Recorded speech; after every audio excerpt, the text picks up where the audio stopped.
Hello YouTube viewers, hope you're all doing good. Welcome to this video. I'm Venkat and this is Just Me an Open Source channel.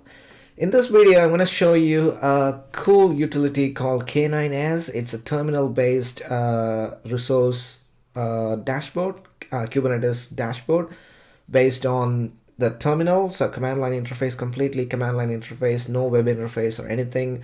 It's a cool little tool that I love to use, and if you're used to Kubernetes dashboard, all you can do in the Kubernetes dashboard you can do using this terminal K9S dashboard utility. Okay, so let's get started. So I've got my Kubernetes cluster running. So kubectl version minus short. So I've got version 1.16.1 running. Kubectl get nodes, so I have a master node and two worker nodes. All of them are VirtualBox virtual machines. The cluster has been provisioned using Vagrant Up, and let's see how to install K9S.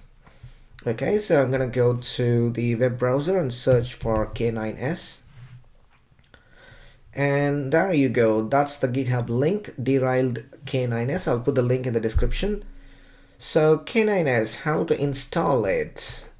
Okay, so basically you need to go to the releases page here and get the latest one. Although it says pre-release, you can still use it. 0.9.1 as at the time of recording this video, it's 0.9.1. So when you are watching this video in a later date, the versions might have changed. Some of the options that I'm going to show might be changed, and if you are stuck and if you are getting some unexpected responses or behavior in this utility, just let me know in the comment and I should be able to update you at that time what the latest version is. Alright, so 0.9.1, and if you scroll down, you've got the binaries for various distributions for various operating systems depending on where you want to use it. Darwin for Mac, you've got various architecture type binaries for Linux, and you've got Windows 32-bit and 64-bit. So as I'm a Linux person, I'm going to go with Linux, and I'm going to choose x86-64. So copy that. I don't want to download that, so copy the link location. That's all we need. I'm going to close this. And in here, I'm going to cd to user local bin. It doesn't have to be user local bin. You can download this binary into any directory, but make sure to add the directory to your path. All right, so that you can just type K9S and you can start the application.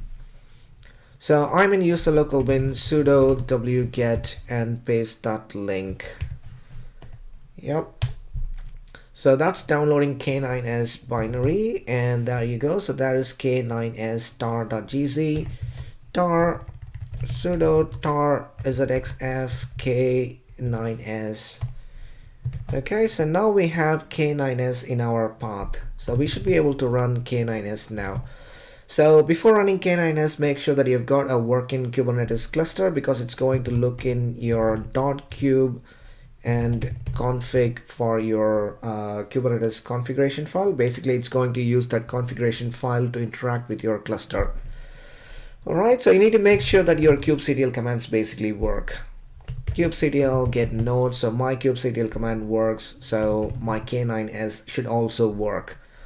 Which K9S? So we have K9S downloaded to user local bin, and by default it is executable. If it's not executable, set the executable mode user local bin K9S. Yes, it's already executable. If it's not, then do sudo chmod +x user local bin K9S. All right, so now we can start running K9S, and there are some configuration files which you don't have to really touch, but if you're interested, it is in K9S, I think. Yep, config.yaml. So basically, the dashboard, the terminal dashboard, refreshes every 2 seconds, and lots of other things that if you want, you can just configure it, just to let you know where the configuration file is. But most of the time, I never had to touch this configuration file. So to start the application, just type in K9S. There you go. So that's your brilliant K9S dashboard. and it's currently showing the deployment type of resource in the default namespace, And if you want to switch to all namespaces, you just have to hit the 0 and it will show you all the namespaces. Okay, let's see how to navigate or how to actually use this nice little tool.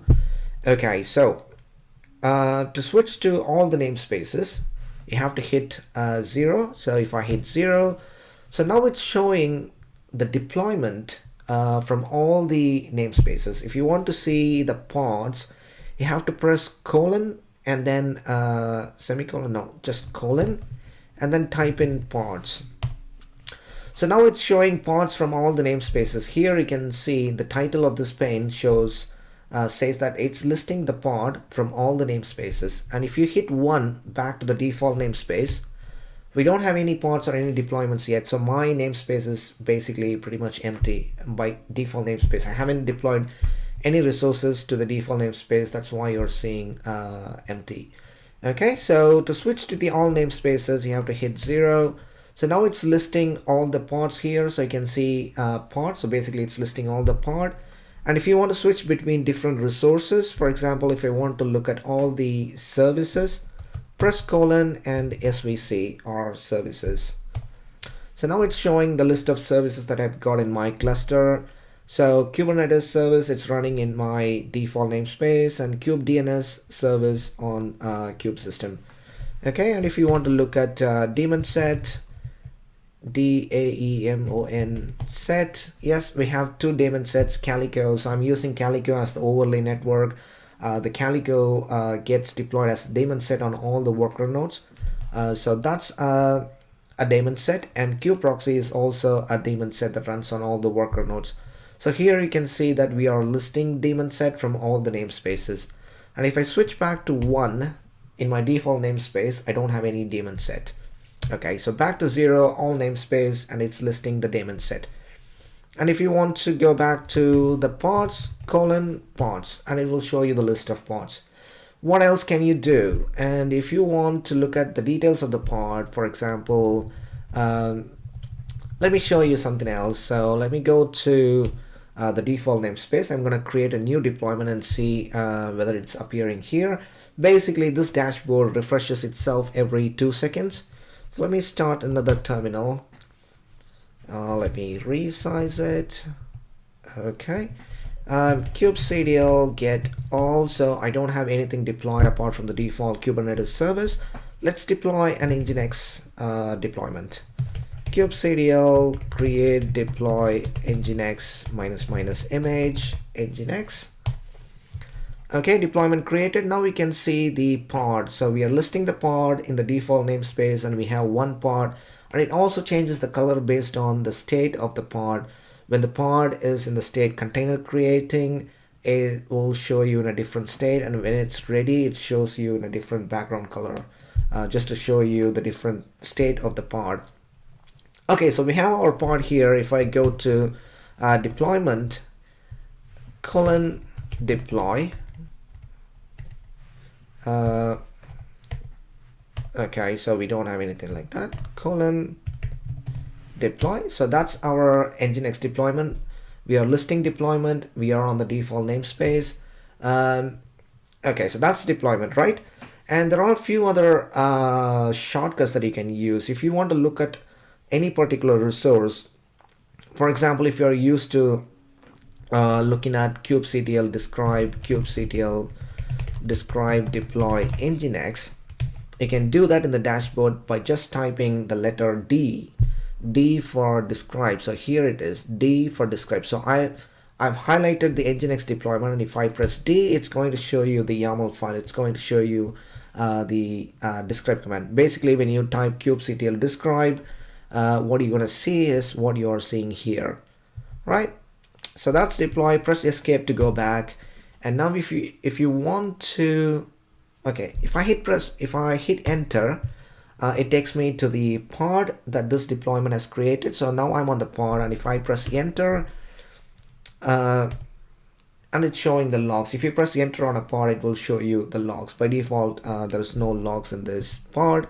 You can also get to the logs for a pod by pressing L. So there you go. Here it is, L for logs. And if I type L, no logs, but I'll show you a different example where we can see actual logs.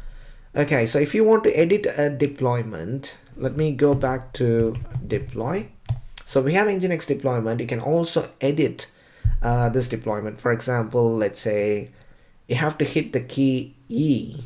So for example, if you want to know all the shortcuts, you can type question mark and it will show you the list of available shortcuts that you can use. So if I press E here, it's going to go into the edit mode, so you can edit your deployment. So I'm going to edit my deployment, Nginx deployment, by pressing E. Okay, all I'm going to do is I'm going to change the number of replicas from 1 to 2, and I'm going to save that. Okay, so now Nginx deployment, and you can see it's 2, and if I hit enter, there are two pods in the running state. All right. So I can also delete this deployment or delete this pod. For example, here, if I press Control D or Control K to kill, Control D will ask you for a confirmation. So I've highlighted this pod, Nginx pod, and if I press Control D, it's going to ask me for a confirmation. So when I say cancel, it's not going to do anything. But if you don't want to see the confirmation, you can type in Control K to kill the pod. So I've highlighted this Nginx pod and I'm going to hit Control K. Yep, that's terminated. But our deployment, we have defined our deployment to have 2 replicas. That's why it has automatically created another pod. Okay, and if I select the first Nginx pod and type Control D, it's going to ask me for confirmation. And let's say, okay, I want to delete this pod. That's terminated. And the deployment has started another pod because we've defined 2 replicas for this deployment. Okay, so if I go back to deploy, deploy, so we have 1 deployment in the default namespace, and to delete it again, Control D for confirmation or Control K for just delete it. Control D. Okay, so our deployment has been deleted. Delete resource deployment, everything is gone. So now if I switch to 0, so now we have everything here. And if I go to pods, so these are the list of pods running on all the namespaces across my cluster. And if I want to look at logs for a particular pod, I can select a particular pod. For example, let's look at the HCDK master pod. And if I hit L for logs, it's here, L for logs, and there you go. So that's your log, and it says auto scroll is on. So as the logs appear, it will automatically scroll to look at the logs. And you can also press your up or down arrow keys to look at the logs. And if I press question mark, there are lots of shortcuts that you can use. G to go to top, Shift G to go to bottom. Let's see if that works. So I'm here, I'm gonna press G. Yes, I'm at the very top, and if I press Shift G, we are at the bottom of the log. Okay, cool. And you hit escape to go back, and Y for YAML and yes for shell. Let's try that out. So there is the shortcut yes for shell. Let's see if we get a shell into the running container. Okay, I'm gonna go to default, and in the bottom pane here, I'm again going to create the Nginx deployment.